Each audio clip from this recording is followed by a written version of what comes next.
president's comments about Wednesday's riots at the Capitol. His decision to use his platform to condone rather than condemn the actions of his supporters at the Capitol building has rightly disturbed people in the U.S. and around the world, CEO Mark Zuckerberg wrote Thursday on Facebook. We believe the risks of allowing the president to continue to use our service during this period are simply too great. The company had initially locked Trump from accessing his Facebook and Instagram accounts for 24 hours starting Wednesday night. The decision to extend the suspension indefinitely is a marked change from Facebook's previous hands-off approach to political content, even when Trump appeared to encourage violence. We did this because we believe that the public has a right to the broadest possible access to political speech, even controversial speech, Zuckerberg explained. But the current context is now fundamentally different, involving use of our platform to incite violent insurrection against a democratically elected government. The move comes just 2 days after Democrats swept the Georgia Senate runoffs, giving them full control of Congress and the White House. Twitter also chose to suspend Trump's account for the same set of posts Wednesday night, though only for 12 hours.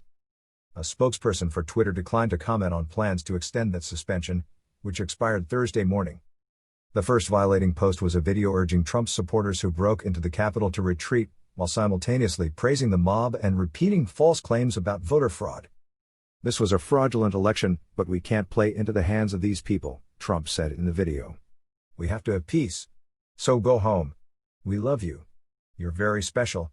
You've seen what happens. You see the way others are treated that are so bad and so evil. I know how you feel. But go home and go home in peace. The second video struck a similar tone, urging rioters to go home while repeating false claims of his landslide victory. The decision to limit Trump's account now, after his supporters stormed Congress, is unlikely to satisfy the civil rights groups and academics who have been calling on the platform to act for years.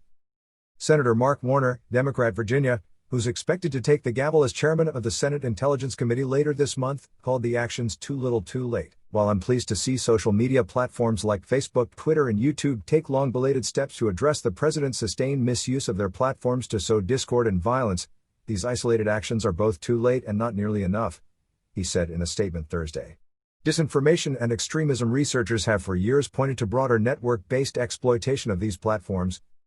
Many of Wednesday's protests were organized on Facebook, and the platform was used by Trump and his allies to delegitimize the results of the election with little punishment beyond vague labels.